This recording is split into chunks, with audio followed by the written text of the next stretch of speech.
दानो आनिलमोनखौ हमनानै मोनब्ला एसेखिनि लाख रां बान्था मोनगोन होननाय नैबे खौरांखौ मोनोब्ला भिडिअ'आ ओरैबायदि भाइराल जागोन।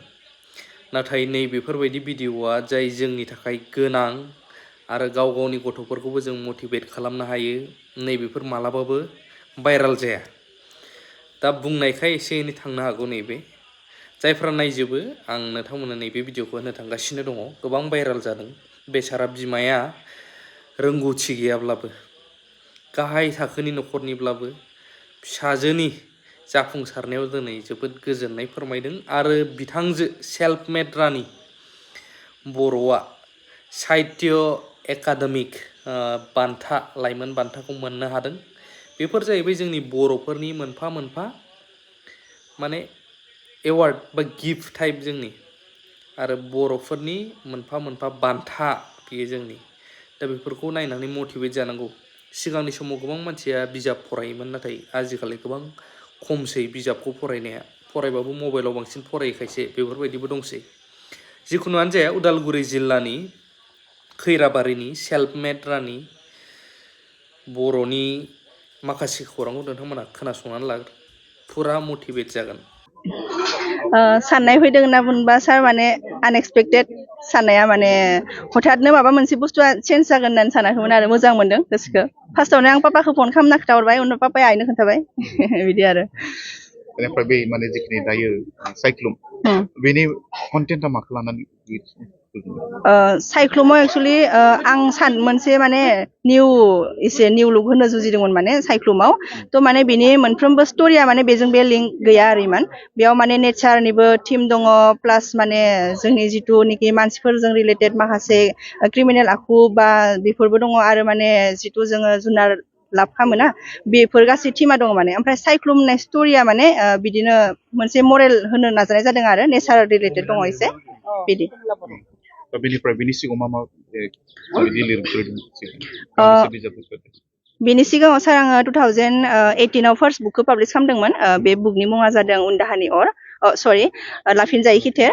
ओमफ्राय सेकेन्ड बुकखौ पाब्लिश खालामदोंमोन 2020आव। बे बुकआ जादों उन्दाहानि अर। ओमफ्राय नैबे जिथु दा साहित्य एकाडेमि एवार्डनि थाखाय सेलेक्ट जानाया बे थार्ड बुक, साइक्लुम बुकनि नामा बे। बेबायदि खन्थाइ माने सुजुनायफोर माबा थागोन? सार खन्थाइखौ आङो ज' खालामनानै दोनदोंमोन, खिन्थु बुस्थुआ खन्थाइया एसे खम जाहैनायखाय आङो लास्ट इयार माने खन्थाइखौ पाब्लिश खालामासै।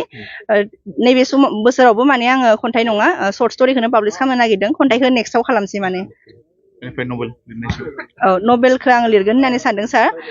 माने सेकेन्ड बुक जिथु पाब्लिश जाबाय बेवहाय मोनसे स्ट'रि दङ, जि स्ट'रिखौनोखि बहुत मोजां मोनदों माने आं गावबो, आरो मानसिफ्राबो माने बुंदोंखि इनि कन्टेन्टआ मोजां। थ' माने आं बेखौनो सानदोंखि एसे फेहेरनानै मोनसे सल'मानि महर होनो हायो नामा, बेखौ सानदों सार। बे जिथु लिरनायनि बे आन्दोआव थुलुंगाया सोरनिफ्राय? थुलुंगाया सार उन्दैनिफ्रायनो लिरनो गोसो जायोमोन आङो। थ' माने जेब्लानोखि माखासे जोंनि दुलाराय बर' फरायसा आफादनि जा बा जोंनि साहित्य सभानि जा बुकफोर ओंखारबाय थायो, नोंथांमोना मिथिखायो, खुगा लाइसिफोर ओंखारबाय थायो, बेफोराव माने बहुत मानसिफोरनि स्ट'रिफोर पएमफोर नुयो। बेफोरखौ नुनानै माने थेवबो आं सानाखैमोन कि आंनि लिरनायाबो बेयाव पाब्लिश जाथावथाव। ओमफ्राय जास्ट माने दोंसे खन्थाइ लिरजेनदोंमोन। क्लास 7आव फरायबाय थाबा आं दोंसे खन्थाइ लिरजेनग्रोदोंमोन। बे खन्थाइनि मुंखौ आं दाबो गोसोआव दङ, सोरगो रायजोमोन खन्थाइनि मुङा। ओमफ्राय आं बेखौ एसे लिरदोंमोन आरो। ओमफ्राय आङो पापानो देखायबाय, पापाया बुंदोंखि इथ' जायाखै, एसे होबावनांगोन बेयाव, होमबासो माने फरायग्राफ्रा मोजां मोनगोन। थ' बिदिनो बिनि उनाव आरो नायबायखि पापानि माने दोंब्रैसो खन्थाइ लिरनाय दङ आगोलनि। बे खन्थाइया हयथ' दाबो दङबो जानो हागौ। बेफोर खन्थाइया माने पाब्लिश जानो खाबु मोनासै। ओमफ्राय आं सानबायखि जि बुस्थुखौ लिरनानैखि मानसिया मोनसे प्लेटफर्म खामायनो हायो, थ' आंबो बिनि लामाखौ लानो हायो बिदि साननानै आं माने लिरनायखौ जागायजेनबाय। बिनि उनाव माने आङो माबा माबि लिरोबा माने आइखौ सोङो, पापाखौ सोङो, इयो मा जाथावथाव, बा जोङो खायसे खायसे माबाफोरखौ मिथियाना बाराखि इ मान्थाव मा फिथाइ जायो, बेफोर बुस्थुखौ एसे सोनो नाजायो माने स्ट'रिफ्राव। थ' बिदिनो दानि डिजिटेलनि जुग, बे डिजिटेलनि मुगायाव बांसिना जिहेतु लिरनायखौ दोनथ'बाय, बांसिनै खिन्थु बेयावसो मुखुब जायो। दा नोंथांनि बादिब्ला बेयो गाज्रि ना मोजां? आंनि बायदिबा मानसिफ्रा लिरनायखौ दोनथ'दों, थिगानो। माने मोनसे जोंनि मोनसे गाज्रि हुदाया जाबाय मा, आजिखालि जोङो बिजाबखौ बायनानै फराया, फ्रियाव मोनबासो जों फरायो। दा आंबो गोसोआव सानोखि आङो बिजाब गांसे साफायबा खमैबो 30-40,000 थांगोन, बेखौ दान होनाय होनना साननो हाबासो बुकखौ साफायनो हागोन माने।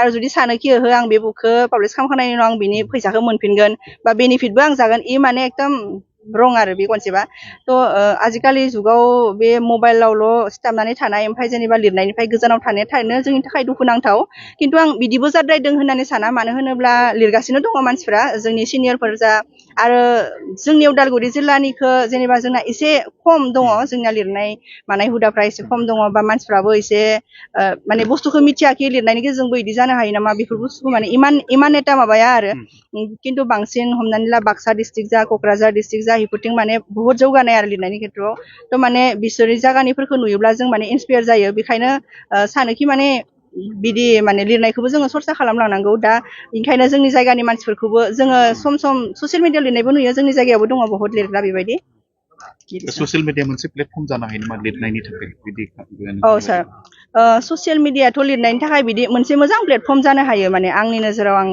बुंनो थाङोबा आरो मानो होनोब्ला आंनि जिथु लिरनायनि प्लेटफर्मखौ आङो ससियेल मिडियानि अनगायै जेनेबा मोनदोंब्लाबो होमब्लाबो ससियेल मिडियायाव बांसिन माने पजिटिभखौ मोनदों बायदि आं मोनो मानो होनोब्ला नों ससियेल मिडियायाव मोनसे पस्ट लिरना हगारोबा मोजां जादोंबा नों बेयाव कमेन्ट मोनगोन बाख्नायनाय मोनगोन बेखौ नुनानै माने एसे इन्सपायार जायो बेजों लोगोसेनो हमना ला बे जाबाथा जारनो जास्ट मोनसे खन्थाइ लिरनानै हगारबाय सोरबा जुदि बाख्नायसिबा आरोबाव लिरनो गोसो जायोना थ' बेवहा माने बुस्थुआ आपग्रेड जाबाय थायो रिफाइन जाबाय थायो बेनिफ्राय माने बे बुस्थुखौनो जोङो बहाबा मेगाजिनफ्राव हरनो गोसो जायो आरो बेयाव मेगाजिनाव पाब्लिश जानाय नुबा आरोबाव जोंहा गोसोआ खुसि जायो बिदिनो सासे माने राइटार जालाङो आरो माब्लाबा सानदोंमोन ना दिनैनि बेबायदि माने गोजोनथाव रादाबा लाबोगोन होननानै बिदि सानदोंमोन नामा माने बेबायदि इमान हाइ लेभेल एक्सपेक्टेसन खालामाखै खिन्थु सोरबा सोरबा जुदि माब्लाबा बाख्नायो नों बिराद मोजां लिरो बा माबा मोनसे मोननो हागौ बिदि सानोब्ला जानोबो हागौ बिदि होननानै सानो रिफाइन खालामनो नाजायो लिरनायफोरखौ थेवबो इमान माने थाबैनो बेबायदि एक्सपेक्टेसन खालामाखैमोन आरो लाइमोनफोरनिसिम मा खावलायगोन जिहेतु जों नुबाय दिनै लाइमोनफोरा बिजाबफोरखौ फरायालासेनो बांसिनै माने मबाइलजोंसो माने बिदि सिथाबना थानायखौ बिथांमोननिसिम मा खावलायगोन लाइमोन होनना बुङोब्ला आंबोथ' सासे लाइमोनानो थ' आं बुंनो लुबैयोखि माने थिग आसे मबाइलजों सिथाबनानै था खिन्थु माने जोंहा मोनसे मोजां प्लेटफर्म फैबायखि डिजिटेल फैबायना थ' माने जोङो बुकफोरखौ आजिखालि मबाइलावनो फरायनो हायो बा आंनि बुकनि अनगा बेलेग बुकआनो जा जों माने PDF वाइसआव थायो थ' मबाइल नायबाय थानायावनो जों बुक फरायबाय थादोंबाबो हमनो हाया थारमाने थ' बिदिबो खालामनो हायो आरो थ' लाइमोनफोरखौ आं बुंनो लुबैगोन कि जुदि मबाइलखौनो नायबाय थानो लुगैबा मबाइलाव बिजाबखौबो फरायबाय था माने लाइक सर्ट स्ट'रियानो जा पएम्सआनो जा बेनि गेजेरजों जेनेबा जों मालाबा दुखुआवबो थायो बा गोसोफोरा दुखुबो मोनो थ' मोनसे सोरनिबा लिरनाय बुक बा पएमफोर फरायोबा माने साननाय मोनसे फैयो डिप थिंकिंआव थाङो माने जोङो थ' माने गोसोखौ गोजोननाय मोनो मोनसे पजिटिभनेस लाबोना होयो होननानै आं सानो आरो बेखायनो लाइमोनफोरखौबो आं सानोखि बिजाब फरायनांगौ बायनानै फराय फ्रियाव मोननो लुबैनाङा आरो औ सार नोंथांमोननो ससेब्लाबो भिडिअखौ देखायबाय आं दहाय बुंदोंमोन आनिलमोनखौ हमनो हायोब्ला इसिखिनि रां बान्था मोनगोन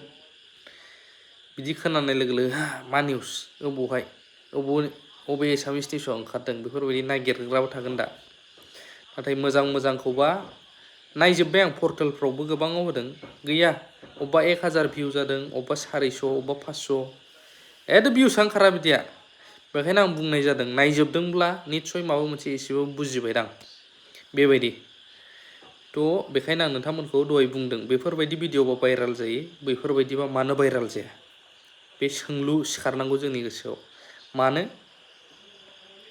साननो गोनां लाभ इउ अल